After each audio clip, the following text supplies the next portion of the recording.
If you're anywhere in the vicinity of Marine Drive today, it's going to be absolute chaos. Two matches happening simultaneously. Well, one hasn't started yet, one's still in progress, but everything is in readiness for match number 2 of the doubleheader between Delhi and Bangalore. Still under 50 runs to get, 48 of 16 deliveries as we speak for Mumbai to try and somehow pull it off and get their first points on the board. We'll update you as things go on, but let's quickly remind you what's happened at the Wankhede right here on Cricbuzz Live. It's Rishabh Pant and Delhi who have won the toss, and they've asked Bangalore to bat first. Still no change in the pattern.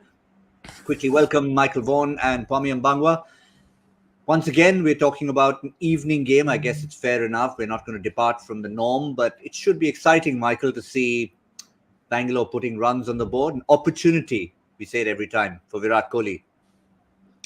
Yeah, I mean, star quality in Virat. We've just seen KL Rahul fine form, just a few hundred metres away from the Wankhede, who's going to back against Virat Kohli doing something similar tonight. Then you've got Rishabh Pant, David Warner, Cricbuzz. You've got a star-studded lineup with generally a good pitch for the batters to strike the ball on. It's always more intriguing of how the bowlers cope for me at the Wankhede, because the ball just flies everywhere, small boundaries, ball just seems to go further.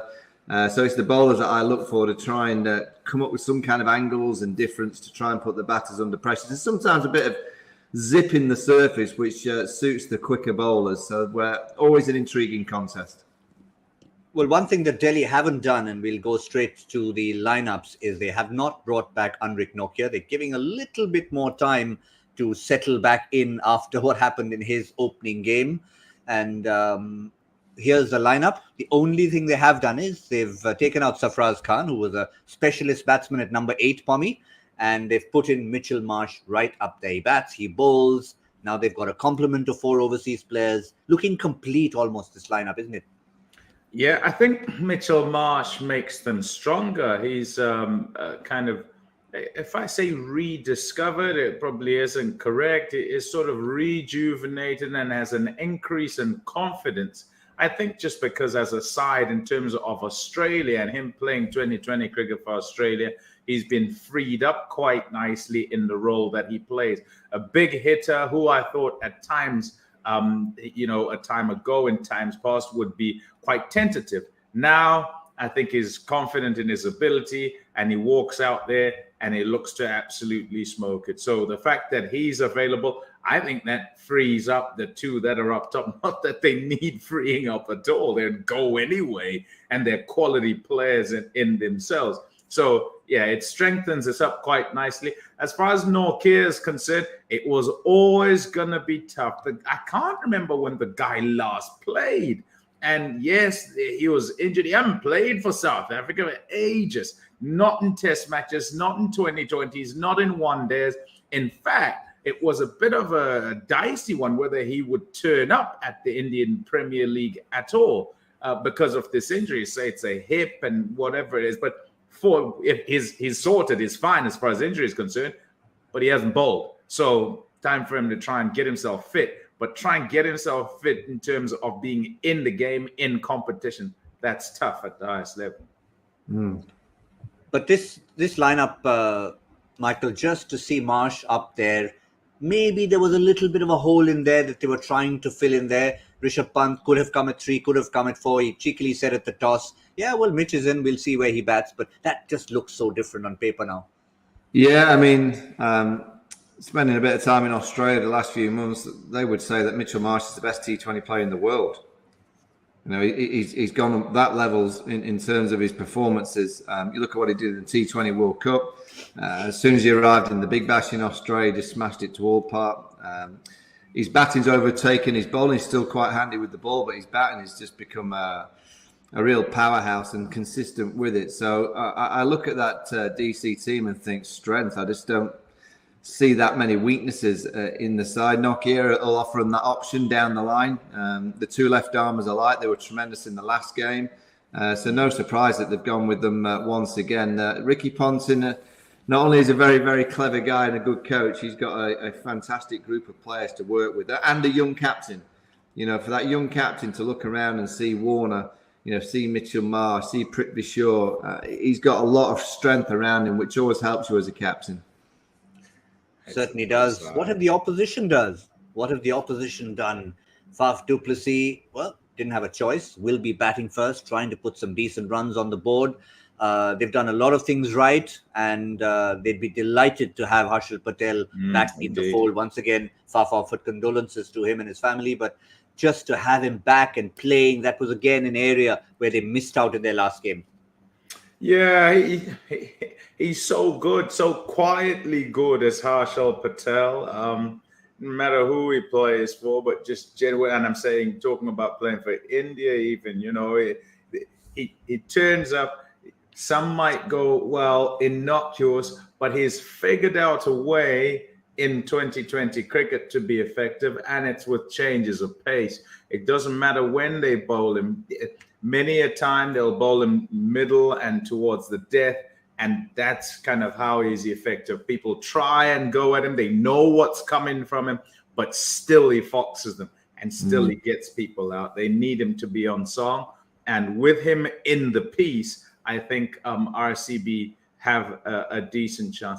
They too have a side that's quite good. I mean, you look at their team and you think, well, they should go okay. But I suppose it's gelling the team together, because it's as much as Virat's there, and you might look and say, oh, who's been retained and who's left, who's new, and they've been around the scene somewhat. I tell you what, there's still a question of, can they gel quite nicely and play together as a team? But I like them. On paper, I think they also have a good side. Josh Hazelwood's a top bowler. He really is a top bowler. Many people would say, doesn't matter the format because of height, because of the length that he holds, also subtle changes of pace, and the fact that he does have some pace as well himself. Yeah, that's good. That's enough to work with for any captain, for any side. And the death bowling, Michael, has always been the issue for Bangalore in previous seasons. Missing Harshal Patel was a question. They have left out Akashdeep because Suyash Prabhudesai did enough to hold his place. He was the replacement. But if you have a look at Harshal Patel in the death overs, look at how starkly different that is, his numbers. Yeah, I mean, they've got a good attack. I mean, Harshal Patel coming back in is a tremendous boost for Faf du Plessis. Hazelwood, you wouldn't have him as a death bowler, but he's an option. Siraj is just one of those bowlers that you just won't want to face because he's always at you. So again, there's another option. Hasaranga is just magnificent. So there's another option down the back end.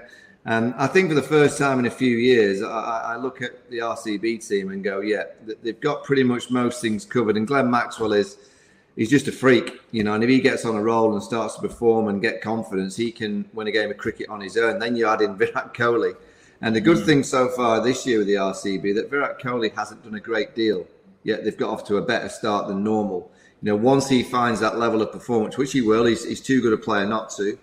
He'll play in innings like KL Rahal's just played today, whether it's today, tomorrow, whenever it may be, but he's going to play one.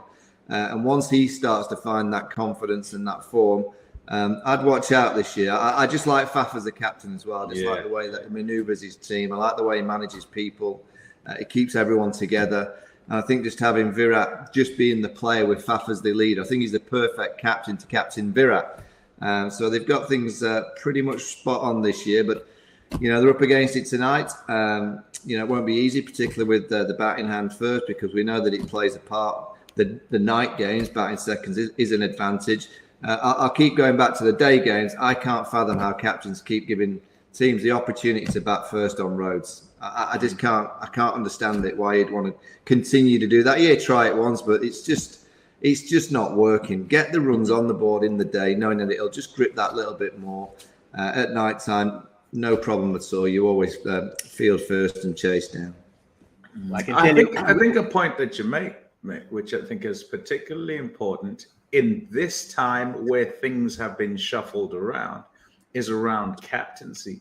And if teams can have somebody as their captain who's unflappable, who's kind of been around the block and knows how to use what tools he has, I think that's an extra man on its own, because many a side's kind of trying to settle in terms of, I don't know who that guy is, and I don't know which my guys are within my squad.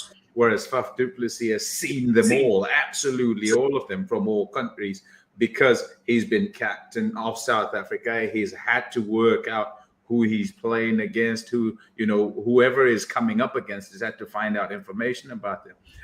And add to that there are a couple of other guys who have been captains as well. And I'm throwing in Dinesh Karthik in there along with Virat Kohli. So they've got a nice sort of recipe, have RCB. And dare I say it, I'm sure it's been said on here before, it could be the year.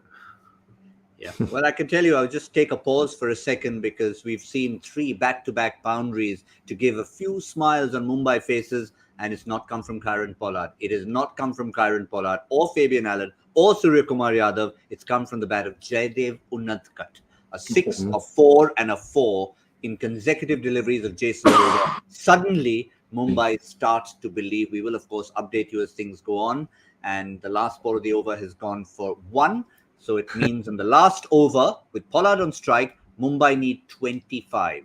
25 in the last over with Pollard on strike. So it could be game on, folks. We'll come back to that. But let's just talk about Virat Kohli, the Delhi boy, taking on Delhi as a team. He's never really played for them, the franchise. Remember, way back in 2008, they had an option to buy Virat Kohli. They chose not to when he was an under-19 player.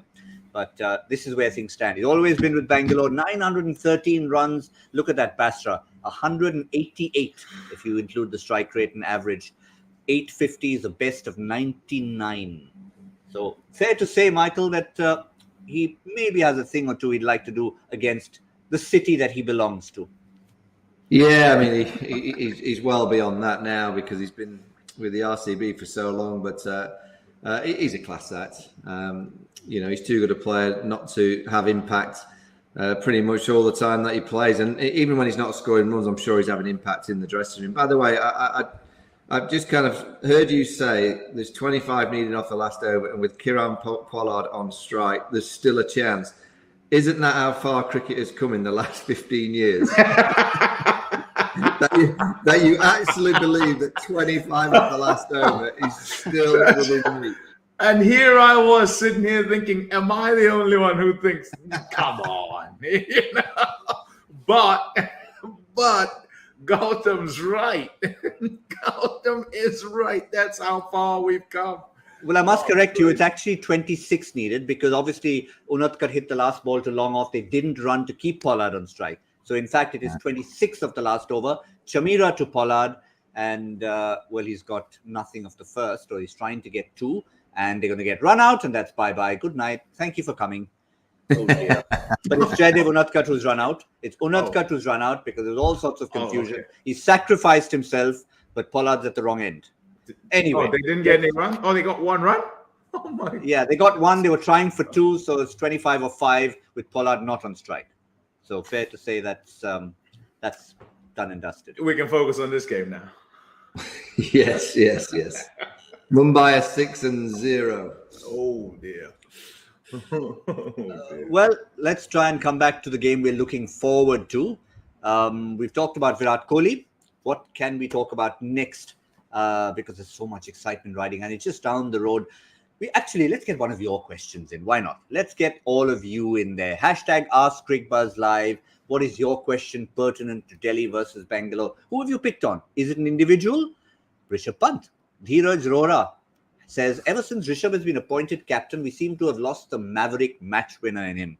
Have we heard that before this season? How difficult is it to play his natural brand of cricket with the burden of captaincy on his shoulders?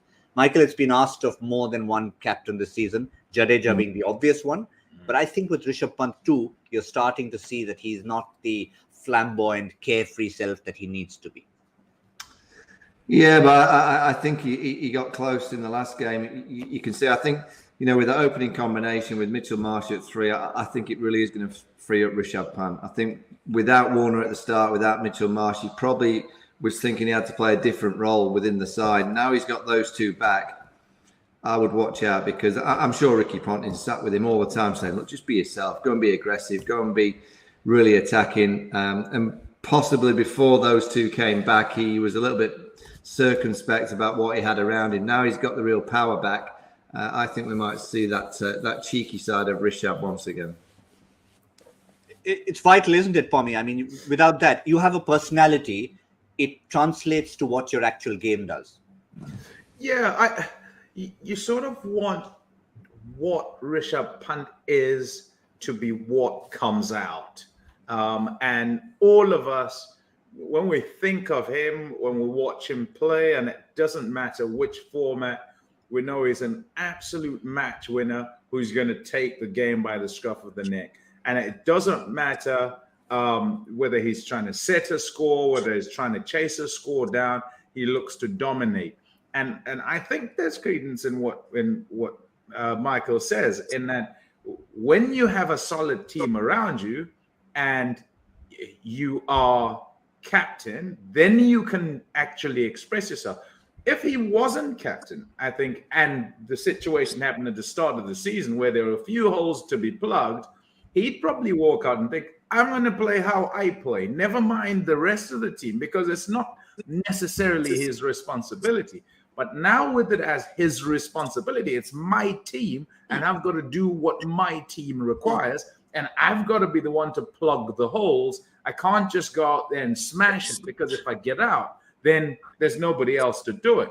And yes, there's the kind of, you might think, what if I do it? But he's kind of got to do it methodically, and that's the way it goes. You know, the burdens, sometimes it's called the burdens. I think it's more a case of the responsibility of captaincy, and you've got to play that way. So with the tools now, with the guys before him who are match winners in their own right, he can express himself better and be confident that there's enough cover everywhere in order for him to do that.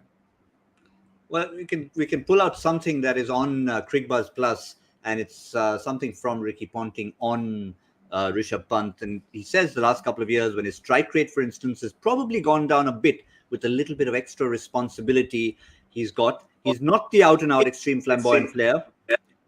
Now he's captain. He's probably batting a slot higher than he was earlier.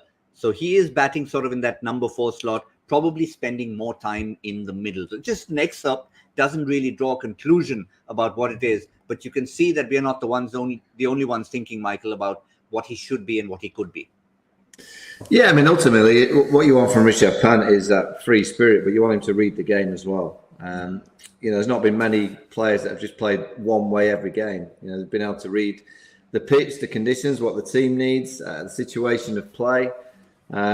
Yes, be flamboyant, yes, be aggressive, but it's not always the case, and it's not always required. And it's about him reading the game, and that's what being the captain should bring to him. It can't be that Rishabh Pant goes out to bat and all he does is try to hit sixes every ball. He's better than that. We've seen that throughout his Test match career. When he's got flamboyant hundreds, generally started quite slowly. He's given himself a chance, and then he's got used to conditions, and then he goes. And that's very similar in T20 cricket. Yes, there's only 120 balls, but I still feel the best players just give themselves a little bit of a time and a little bit of a moment to assess conditions, assess the pitch, just work out where the matchups are, work out the dimensions of the ground. And once they do that, yes, they can hit the ball out the ground on a consistent basis. But there's been very few that have done it from ball one consistently. So I think what Ricky will be sitting and talking to him about is, yes, be aggressive in your mindset. Yes, think about attacking all the time, because that's your mindset and that's your game. But just make sure you pick the right moments and the right balls, and don't just give it away. If you get a chance to be there at the end and not out, be there at the end shaking the opposition's hand. There's no better feeling as a captain batter that you shake the opposing's hands having been not out at the end. So I'm sure having Ponting around him will not only give his game a boost and a confidence with it, but also he'll be feeding all that knowledge that he's got of how to play certain situations that little bit better. Well, such insightful interviews are just the tip of the iceberg in terms of what you can get on Cricbuzz Plus, and we'll keep reminding you of that. Subscribe to it, get in there. Lots and lots of things to have. Just before we wrap here, we of course have to break the news to you that the inevitable has happened. Pollard tried, Unadkat tried, Surya Kumar tried. It was an 18-run victory finally, defending that total 181 for 9 at the end. Avesh Khan was outstanding with 3 for 30, but towards the end, key wickets for Holder, a wicket at a very key point for Marcus Stoinis as well. and they managed to once again put runs on the board, having lost the toss, 199, and defended 3 sixes. That's all it was. 3 maximums is all Mumbai lost by. It sounds simple, but it's not been huge defeats. But the fact is, the margin doesn't matter. It's no points on the board. It's 0-6. We won't even get into a post-mortem right now because the other match has begun. We will, of course, talk about it when we review both the games at the end of the day. But for now, just enough time for a quick score prediction, gentlemen. Refocus. Forget the Brabon. Think Wankhede. Think Kohli, Maxwell, Faf du Plessis, Anuj Rawat. How many are they going to pile up against Delhi? I'm going 180. Yeah. 180. I've just spoken to my little team down here. They've got 180. Yeah, I think it's high as well. Actually, I think 192. So 180 and 192. Yeah, I think it's high. Yeah, I'm going to go conservative one more time, not too low. 176. Just little lower. Lower, 176. You're cramping Michael's style there. Yeah, you're getting too close to me there, Gautam, but you know. Fair enough. No, I'll back up. I'll back up a bit. I'll give you a breathing room. 170. 170. There's some breathing room for you. 170. That was easy. Let's get 3 decades in there. No, I can be cooperative at times. 170, 180, 192. Lots to choose from. 160 to 202 is the verdict in terms of the gap that we have, the margin for error. But all in all, it should be a cracking contest. 2 really exciting teams up against each other at the Wankhede Stadium. Mumbai, unfortunately, still 0-6. Not a good day for Mumbai fans, but hopefully they can at least continue to show their flamboyance in the rest of the tournament. We'll talk about the mathematics of that later. For now, that's all we have on Cricbuzz Live.